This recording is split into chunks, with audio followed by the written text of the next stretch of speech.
Ar moteris daro dovaną pasauliui susilaukdama vaikų? Dabar pasaulyje yra 8 milijardai žmonių. Tai jūs manot, kad nedaro? Sąlyginai. Manyčiau jo, nes vaikas tai yra dovana, vaikas neša laimę, be vaikų tai išnyktų žmonės. Manot, kad tai yra ypatingas dalykas, taip? Taip, jeigu jinai nenori vyro, tai gali ir vaikų net nenorėti iš tikrųjų, jeigu tai pasirenka. Bet jos negali susilaukti vaiko be vyro.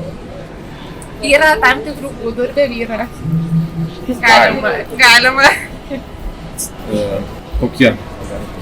Įsivaikinti visada galima. Kodėl ir ne? Įsivaikinti. O nesinori turėti savo kraujo?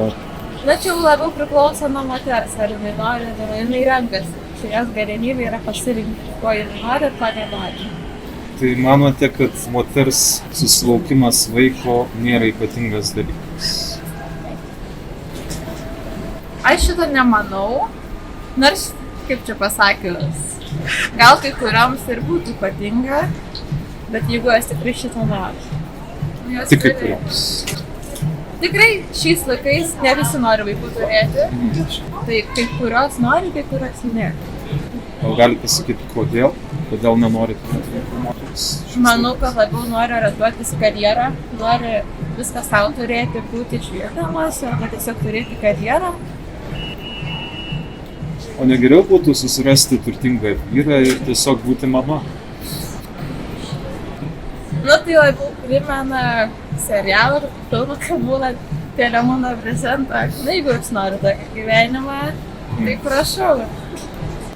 Jeigu jie svajoja apie tai nuo vaikystės. Jeigu susilaukimas vaiko moterį daro ypatingą, tai kodėl tiek daug moterų koncentruojasi į savo karjeras vietoj to, kad būtų mamomis? Galbūt tai dėl to, kad vaikystėje kažkaip tais jos nepajuto tos meilės ir nenori duoti jos savo vaikams. Negaliu pasakyti. Galbūt dėl to, kad nori užsidirbti daug pinigų ir tada padovanoti savo vaikui gerą vaikystę. Nes galbūt patyrė blogą vaikystę. Nepriteklių šeimoje, kažkas tokio. Bet ar tada nepaprasčiau būtų susirasti turtingą vyrą ir tiesiog auginti tą vaiką ir vyras turėtų išlaikyti? Vyras tai laikina. Taip, vis dėlto... Laikina, kaip suprasti? Taip, nes vyras gali išeiti tiesiog. Paskirti. O vaikas dažniausiai lieka pas moterį.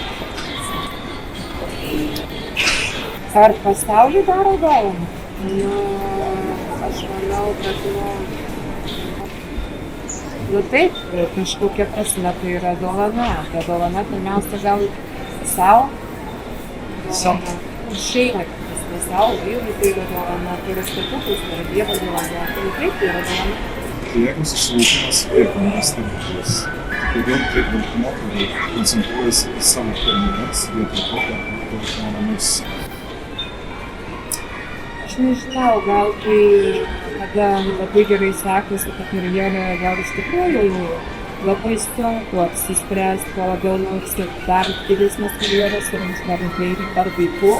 Bet manau, kai kada jau vaikas šosta, tada moteris atranda, kad gal reikėjo tada mano tėvui. Bet tai būna per vėlu? Kartais būna per vėlu, kartais dar suspėja šokti nuo krepšio. Bet anksčiau buvo kitaip. Anksčiau buvo viskas kitaip. Anksčiau moteris nebuvo tokios tikras, tik nebuvo tokios karjeristės. Ir moteris buvo netrukus prisižymusios ir netokios, visame kame buvo kitokios. Tokiam kitų laikai. Labai šakiais. Tai išvada, moteris stiprios, tai vyrai turėtų atpūsti moterims? Ne. Ar norite... Žinau, kaip aš pasakysiu. Aš pasakysiu taip, tikriausiai... Aš taip galvoju, kad kaip vyras tai elgiasi. Jeigu vyrai nėra vyriški? Ką tada daryti? Ką reikėtų daryti, kad vyrai būtų vyriški? Jiem reikėtų labai stipriai pasistengti, kad būtų tokie. Yra vyriškai. O kaip reikėtų tai spręsti?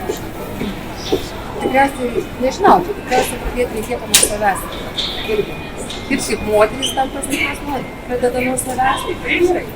Bet kartais... Tiesiog susimastyti ir įsiklausyti, ką Nu, nori. taip, kartais vyrai būna kaip molis, kaip taip ir tos, bet yra stiprų, aš už stiprus.